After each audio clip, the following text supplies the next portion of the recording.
نحمده ونصلي ونسلم على رسوله الكريم أما بعد فأعوذ بالله من الشيطان الرجيم بسم الله الرحمن الرحيم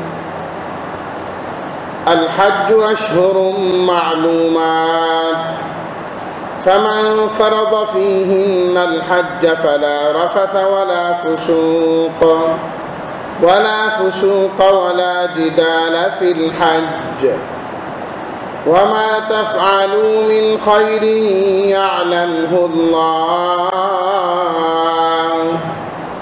وتزودوا فإن خير الزاد التقوى واتقون يا أولي الألباب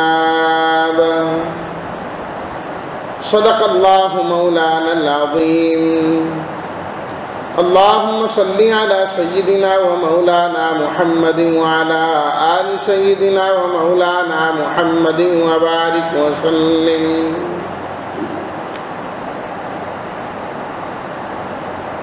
اشہر شہر کی جمع شہر کا معنی ہوتا ہے مہینہ معلومات متعین مقرر کیے گئے ہیں فرض جس نے فرض کیا لازم کیا رفث کہتے ہیں مباشرت کرنا ہر وہ بات جو انسان اپنی بیوی کے ساتھ خاص کرتا ہے وہ تمام رفث میں آتے ہیں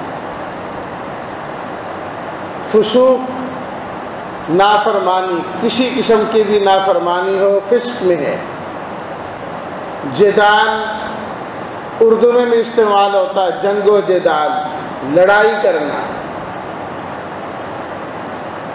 تزود زاد راہ سفر خرچ اپنے ساتھ لے کے جانا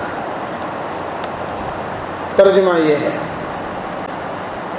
حج کا وقت متعین مہینے ہیں پر جس شخص نے لازم کیا ان کے اندر حج کو نہ تو وہ اپنی بیوی سے ملیں نہ نافرمانی کریں اور نہ جھگڑا کرے حج کے اندر وما تفعلوا من خیر یعلمہ اللہ جو بھی تم خیر کا عمل کرو گے اللہ اسے جانتے ہیں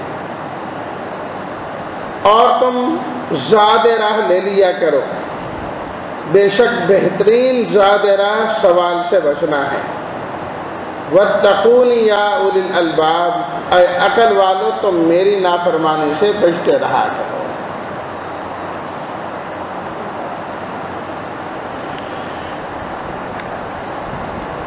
عمرے کا وقت کوئی متعین نہیں ہے سال بھر وہ ادا کیا جا سکتا ہے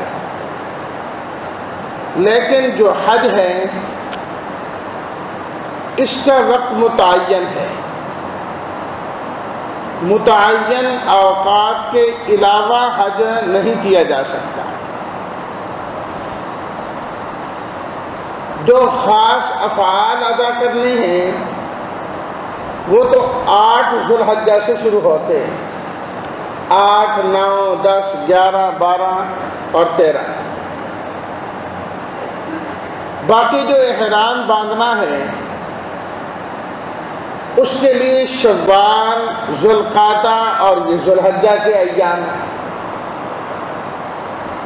کہ ایک آدمی حج کرنا چاہے رمضان ختم ہوا شوال کا چاند نظر آیا تو اس کے بعد وہ اپنا احرام شروع کرنا چاہے تو شروع کر سکتا ہے ابھی سے باندھ لے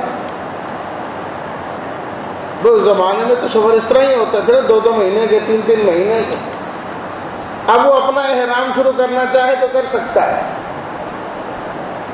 اس سے پہلے اگر کرنا چاہے ہو تو جائے گا لیکن مکروہ لکھا ہے کیونکہ حج کے بارے میں اللہ نے فرمایا الحج اشہر معلومات جو حج ہے یعنی حج کا جو وقت ہے اس کے مہینے متعین ہیں تو متعین مہینوں سے انسان کو تجاوز نہیں کرنا چاہیے تو اس واسطے شوال سے آگے وہ اپنے احرام کو شروع کر سکتا ہے۔ فرمایا کہ جس شخص نے اپنا حج شروع کر دیا، اپنے اوپر احرام کو لازم کر لیا، حج کو لازم کر لیا، اور جیسا کہ میں نے عرض کیا تھا کہ حج شروع ہو جاتا ہے، لازم ہو جاتا ہے نیت کر کے تلبیہ پڑھ لینے سے۔ جب ایک شخص نیت کرے اور ساتھ تلبیہ پڑھ لے، احرام اس کو شروع ہو جاتا ہے، حج یا عمرہ جو بھی کرنا چاہتا ہے اس پر لازم ہو جاتا ہے۔ یہ اس سے پہلے 2 رکعت کی ادائیگی، 2 رکعت نماز جو نفل ادا کرتے ہیں، یہ کوئی فرض واجب نہیں ہے، یہ بہتر طریقہ ہے۔ ایک آدمی 2 رکعت نماز نفل نہ پڑھے، ویسے نیت کر کے تلبیہ پڑھ لے، لبیک اللہم لبیک، وہ آدمی محرم ہو جائے، احرام کی پابندیاں اس پر لازم ہو جائیں، جس کے اندر یہ ہے کہ وہ سلا کپڑا نہیں پہن سکتا، سر نہیں ڈھانپ سکتا، چہرہ نہیں ڈھانپ سکتا، اور اسی طریقے سے ناخن نہیں کاٹ سکتا، بال نہیں کٹوا سکتا، خوشبو نہیں لگا سکتا، وغیرہ وغیرہ، یہ سب پابندیاں شروع ہو جاتی ہیں۔ عام طور پر یہ سمجھا جاتا ہے کہ احرام چادروں کو کہا جاتا ہے، یاد رکھیے ان چادروں کو احرام نہیں کہتے، یہ تو احرام کی پابندیوں میں سے ہے کہ سلا کپڑا نہیں پہننا مرد کے لیے، عورت تو پہن سکتی ہے، مرد سلا ہوا کپڑا نہیں پہن سکتا، ورنہ احرام نیت کر کے تلبیہ پڑھا شروع ہو جاتا ہے۔ پھر وہ ممنوعات میں دیکھیں گے کہ اس نے کون سی منع کی ہوئی چیز کو استعمال کیا ہے، آیا اس پر کوئی فدیہ لازم ہوتا ہے کہ نہیں ہوتا۔ تو اس واسطے عام طور پر اور ہونا بھی یہی چاہیے، پہلے وہ چادریں باندھی جاتی ہیں اور پھر نیت کر کے تلبیہ پڑھا جاتا ہے، تاکہ احرام کی ممنوعات میں سے کسی چیز کا مرتکب آدمی نہ ہو۔ تو فرمایا فمن فرض فیہن الحج، جس شخص نے ان مہینوں کے اندر حج کو لازم کیا اپنے اوپر، فلا رفث ولا فسوق ولا جدال، ہر وہ بات جو فحش کی ہو، وہ بھی رفث ہیں، اپنی بیوی کے ساتھ ملنا، ملاقات کرنا، مباشرت کرنا، یہ بھی رفث ہے۔ جب احرام شروع ہو جائیں تو خامن اور بیوی آپس میں ملاقات نہیں کر سکتے، مباشرت نہیں کر سکتے، اور نہ اس قسم کی کوئی گفتگو کر سکتے ہیں جو اس زمرے کے اندر آتی ہے۔ پوری احتیاط کرنی ہے، جب نیت کر لی ہے اب اس وقت کو اللہ کی عبادت کے اندر صرف کرنا ہے اور عبادت میں لگانا ہے، تو اللہ تعالیٰ نے اس قسم کی ساری پابندیاں لازم کر دی کہ اب فلاں فلاں فلاں کام نہیں کر سکتے۔ ولا فسوق، دوسرے نمبر پر فرمایا کہ فسق نہیں کرنا، کسی قسم کی نافرمانی احرام کی حالت میں نہیں کی جائے۔ جو نافرمانی ہے وہ تو کسی حال میں بھی جائز نہیں ہے، احرام ہو کہ نہ ہو۔ مثال کے طور پر گالی دینا ہے، برا بھلا کہنا ہے، کسی کو تھپڑ مارنا ہے، یہ فسق و فجور ہے۔ احرام ہو یا نہ ہو یہ جائز ہی نہیں، حرم ہو کہ نہ ہو جائز ہی نہیں، جو چیز ناجائز ہے ناجائز ہے۔ لیکن جب حدود حرم میں انسان چلا جائے یا احرام کی حالت میں چلا جائے تو پھر عام گناہ کا گناہ ہونا بھی سخت ہو جاتا ہے۔ عام حالت میں وہی گناہ ہے، تو اب تو دیکھو نا، وہاں ایک نماز آدمی ادا کرے تو 1,00,000 نماز کا ثواب ملتا ہے، تو گناہ کرے گا تو پکڑ بھی تو اسی طرح ہی ہے نا، گناہ والا معاملہ بھی سخت ہے۔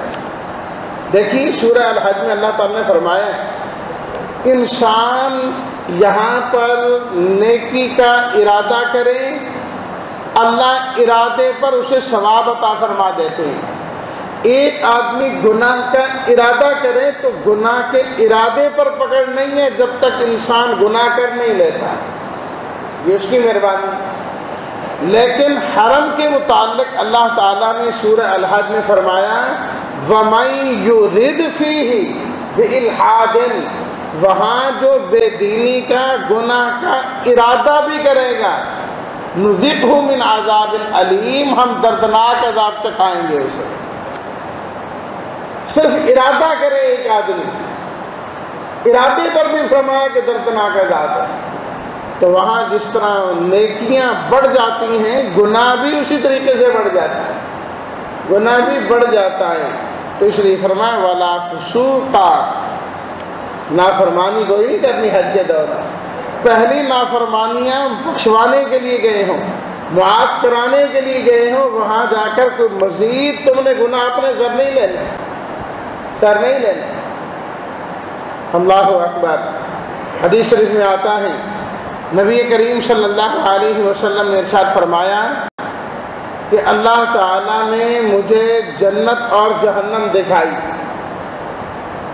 میرے قریب کی جہنم بالکل میرے سامنے آ گئی۔ فرمایا میں نے دیکھا اس کے اندر لوگوں کو جو مختلف عذاب کے اندر مبتلا تھے، اور ایک روایت میں یہ بھی ہے فرمایا میں نے اس بندے کو بھی دیکھا جلتا ہوا اور عذاب میں مبتلا وہ بوڑھا آدمی جو لاٹھی کے ساتھ چلتا تھا اور حاجیوں کی چوری کرتا تھا، میں نے اس کو بھی جہنم میں جلتا ہوا دیکھا۔ حجاج کی چوری کرنے والے کا آپ نے مستقل طور پر ذکر کیا کہ چوری تو چوری ہے، لیکن وہاں جا کر کرے، حجاج کی کریں، اس کا گناہ بڑھ جاتا ہے۔ اور پھر نبی کریم صلی اللہ علیہ وسلم نے اس چور کی وضاحت کی کہ وہ لاٹھی کے سہارے چلتا تھا تو چلتے چلتے چلتے اپنی لاٹھی کے ساتھ لوگوں کی چیزوں کو بھی ساتھ گھسیٹتا چلا جاتا تھا۔ اگر کوئی دیکھ لیتا تو کہتا ہو مجھے پتہ نہیں لگا، بوڑھا آدمی ہوں تو میری لاٹھی کے ساتھ یہ چیز لٹک گئی ہے، مجھے تو اس لیے پتہ نہیں لگا، تو یہ بہانہ کر کے اپنی جان چھڑاتا تھا۔ اور اگر کوئی نہیں دیکھتا تھا تو وہ چیز ساتھ ہی لے جاتا تھا۔ فرمایا اس طرح وہ حاجیوں کو چوری کرتا تھا۔ جب اللہ نے فرمایا مجھے جہنم کا وہ حصہ دکھایا تو حجاج کی چوری کرنے والا بھی اللہ تعالیٰ نے مجھے دکھایا۔ تو اس واسطے وہاں پر گناہ کرنا کسی بھی قسم کا یہ بڑا سخت گناہ ہے۔ اللہ نے باقاعدہ اس سے منع فرمایا وَلَا جِدَالَ فِي الْحَجِّ۔ تیسرا جملہ، تیسری چیز فرمائی کہ حج کے اندر لڑائی جھگڑا نہیں کرنا۔ لڑائی جھگڑے کے مواقع بہت ہوتے ہیں کہ پوری دنیا کے لوگ جمع ہیں اور ایک جگہ جمع ہیں، مزاج آپس میں نہیں ملتے، زبانیں آپس میں نہیں ملتی، چاہتیں آپس میں نہیں ملتی، راحت جو اپنے گھر کے اندر ہوتی ہے وہ وہاں پر مہیا نہیں ہوتی، لباس جو انسان کے لیے سکون دہ اور آرام دہ ہے عام حالات میں استعمال کرتا ہے وہ نہیں ہوتا، آرام کرنے کا خاطر خواہ وہ انتظام نہیں ہوتا جو اپنے گھروں میں ہوتا ہے۔ تو اس لیے لڑائی کے مواقع بہت زیادہ ہوتے ہیں، بہت زیادہ ہوتے ہیں، اور اس لیے موقع بہ موقع آپ وہاں دیکھیں گے جو لوگ گئے ہیں حج کے لیے کہ تکرار ہوتا ہی رہتا ہے، تکرار کی بات ہوتی رہتی، میری جگہ تیری جگہ، میں نے واش روم میں جانا ہے، لائن توڑ کے جانے کی کوشش کریں گے، بے شمار مواقع آ جاتے ہیں۔ اللہ اکبر۔ تو فرمایا وَلَا جِدَالَ فِي الْحَجِّ، حج میں لڑائی جھگڑا نہیں کرنا، صبر سے کام لینا ہے، صبر سے کام، کیونکہ لڑائی کرنا جھگڑا کرنا یہ اسی صورت میں ہے جب انسان کو غصہ آئے، تو غصہ تو خود ٹھیک نہیں ہے، اور یاد رکھیے کہ غصہ تبھی آتا ہے انسان کو جب انسان میں کچھ نہ کچھ تکبر اور بڑائی آ جائے، تکبر اور بڑائی ہو تو پھر انسان غصے کی طرف جاتا ہے۔ اس لیے غصہ عام طور پر انسان کو اپنے ماتحت پر آتا ہے، جب غصے کا اظہار کرے گا نا اپنے سے ماتحت پر کرے گا. بعد میں کہا گیا ناراض نہ ہونا مجھے غصہ آ گیا تھا. بھائی ٹھیک ہے اچھی بات ہے, ناراض نہیں ہونا, غصہ آ گیا تھا. اپنے سے بڑے پر غصہ کیوں نہیں آیا؟ اپنے سے بڑے پر جو عہدے میں تم سے بڑا ہے, مال و دولت میں تم سے بڑا ہے, وہاں تو وہ غلط بات بھی کرے تو یس یس جی ہاں جی ہاں جی ہاں, وہاں تو اپنے غصے کا اظہار نہیں کرتے. کیوں نہیں کرتے؟ معلوم ہوا کہ جب انسان غصہ کرتا ہے اس میں کچھ نہ کچھ تکبر کا بھی عمل دخل ہوتا ہے, تکبر بھی اس کے اندر پایا جا رہا ہے. تو تکبر کرنا, بڑائی کرنا وہ تو حج کے اندر نہیں, وہاں تو اپنی عاجزی کو پیش کرنا ہے. یا اللہ میں نے تو اپنا وطن چھوڑ دیا, اپنی زبان چھوڑ دی, مال و دولت چھوڑ دیا, جو کر و فر وہاں تھا, جو میرے نعرے مارنے والے تھے میں ان کو چھوڑ آیا. یا اللہ سب چھوڑ آیا, یہاں تو بس اپنے گناہوں کی معافی کے لیے آیا ہوا. تو فرمایا عاجزی چاہیے, بڑائی نہیں چاہیے, تکبر نہیں چاہیے. لا جدال فی الحج, حج کے اندر کبھی جھگڑا نہیں کرنا, کبھی جھگڑا نہیں کرنا. اس لیے ہے نا کہ حج تو نام صبر کا ہے, حج نام مشقت کا ہے, کہ جب انسان جائے تو اپنے آپ کو ذہنی طور پر پہلے تیار کر کے جائے کہ مشکلات اور مشقتیں یہ ساتھ ساتھ رہیں گی, یہ آتی رہیں گی. ایک ہوتا ہے جان بوجھ کے مشقت لانا, ایک ہے مشقت کا اللہ کی طرف سے آ جانا. دونوں میں فرق ہے. عام طور پر ہم نے یہ بھی دیکھا ہے, وہ جو ٹریول ایجنٹ ہوتے ہیں نا, لوگ ان کے ساتھ جاتے ہیں عمرے کے لیے, حج کے لیے, وہ جان بوجھ کر اپنے پیسے کمانے کے لیے حجاج کو تنگ کرتے ہیں, اس طرح کی رہائش نہیں دیتے, کھانا نہیں دیتے. تو انہیں کہا جائے یار ہمیں تکلیف, حج سے پریشان نہیں ہونا, حج تو نام مشقت کا ہے. اس مشقت کا یہ معنی نہیں ہے جان بوجھ کر حاجی کو مشقت میں ڈالو. اللہ کی طرف سے جو آ جائیں اس پر صبر کرنا, اس پر صبر کرنا ہے. اسی سے تو انسان کو صبر کی عادت پڑتی ہے, صبر کی عادت پڑتی ہے. وما تفعلوا من خیر یعلمہ اللہ, وہاں جا کر غلط کام نہیں کرنے, گناہ کے کام نہیں کرنے, نیکی کے کام کرنے. فرمایا جو بھی تم نیک عمل کرو گے اللہ کے علم میں ہے, اللہ جانتے ہیں کہ تم کس اخلاص کے ساتھ خیر کر رہے ہو, نیکی کر رہے ہو, بھلائی کر رہے ہو. اللہ اسی طرح کا تمہیں اجر و ثواب عطا فرمائے, اسی طرح کا اجر و ثواب عطا فرمائیں گے. کہ بسا اوقات اللہ چھوٹے چھوٹے عملوں پر بڑے بڑے اجر نصیب فرما دیتے ہیں, اس لیے کہ اس میں اخلاص بہت زیادہ ہوتا ہے, اخلاص بہت زیادہ ہوتا ہے. وَتَزَوَّدُوا, فرمایا کہ جب تم حج کے لیے جاؤ تو زادرا, سفر خرچ اپنے ساتھ لے کے جایا کرو. یہ نہیں ہے کہ اسباب یہیں چھوڑ کے جاؤ, بس اللہ کھلائے گا, اس کے گھر جا رہے ہیں, اس کے مہمان بنیں گے, اللہ میزبان ہے. بالکل ٹھیک ہے, توکل اس کا نام نہیں کہ انسان اسباب بھی چھوڑ دے, اسباب اختیار کریں اور یقین اللہ کی ذات پر رکھے, اس کو توکل کہا جاتا ہے. یمن کے کچھ لوگ تھے, ان کی یہ عادت تھی کہ وہ خالی ہاتھ ہی گھر سے نکل جاتے, کہ تھوڑی بہت کچھ لیا تو لیا. کہتے تھے کہ ہم متوکلین کی جماعت ہیں, متوکل لوگ ہیں, اللہ پر بھروسہ کرنے والے ہیں. ہم نہیں یہ چیزیں ساتھ لے کے جاتے کہ ان پر نظر کریں. اب اپنے گھروں سے نکل پڑتے ہیں, اس کے بعد ظاہری بات ہے بغیر اسباب کے کتنی دیر رہتے ہیں, کھانے کی بھی ضرورت پیش آتی, پینے کی بھی ضرورت پیش آتی, دیگر ضروریات بھی ہیں. اب جب کچھ نہ ہوتا اپنے پاس تو لوگوں سے سوال کرنا شروع کر دیتے ہیں, مانگنا شروع کر دیتے ہیں, یار ہمیں بھی کھانا دے دو, ہمیں بھی کھانا کھلا دو, فلانی چیز ہمیں بھی دو. لوگوں سے مانگنا شروع کر دیتے تھے. تو اللہ تعالیٰ نے اس کی تردید کی کہ تمہارا معاملہ اور کام غلط ہے. وَتَزَوَّدُوا, جب سفر حج کے سفر پر روانہ ہو جاؤ تو سفر خرچ بھی تمہارے پاس ہونا چاہیے. فَإِنَّ خَيْرَ الزَّادِ, بہترین سفر خرچ کیا ہے؟ التقویٰ, بچنا ہے. مفسرین کرام نے لکھا یہاں پر تقوی سے مراد سوال سے بچنا ہے, کہ کسی سے مانگنا نہیں. فرمایا یہ بہترین چیز ہے کہ کسی کے سامنے ہاتھ نہ پھیلاؤ, الٹا تم اپنے پیسوں سے اوروں کو کھلانے والے بنو. نہ یہ ہے کہ اوروں کے مال پر نظر رکھو کہ یہ مجھے کھلائے گا، یہ مجھے پلائے گا، یہ میری ضروریات کو پورا کرے گا۔ نہیں، انسان کا یہ جذبہ ہونا چاہیے کہ ہمیشہ اللہ نے جو مجھے مال دیا ہے یہ اوروں کے کام آ جائے، اس سے اوروں کا بھلا ہو جائے۔ مجھے اس موقع پر حضرت عبداللہ بن مبارک رحمہ اللہ کا عمل یاد آیا۔ ان کی عادت تھی ہمیشہ وہ 1 سال حج کے لیے جاتے تھے اور 1 سال جہاد کے لیے جاتے تھے، ہمیشہ انہوں نے ترتیب بنائی، اور سال کا جو باقی حصہ ہوتا وہ باقی حصے میں حدیث کی خدمت کیا کرتے تھے۔ امام بخاری رحمۃ اللہ علیہ کی بھی استاد ہے حضرت عبداللہ بن مبارک رحمہ اللہ۔ تو جب وہ حج پر جاتے تھے تو ان کی عادت یہ تھی کہ جب قافلہ تیار ہوتا تو وہ دیکھ لیتے کہ ان میں غریب لوگ کون کون ہیں۔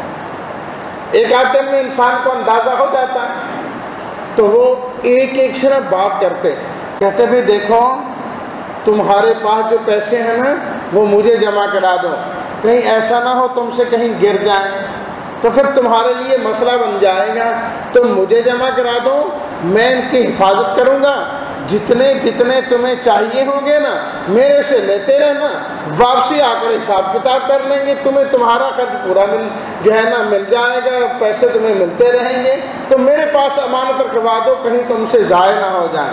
وہ کہتے ہاں یار یہ ٹھیک ہے، کہیں ہم سے گمی نہ ہو جائیں، چلو ان کو دے دیتے ہیں، ذمہ داری ان کی ہو جائے گی تو ہمارا کام بہترین چلتا رہے گا۔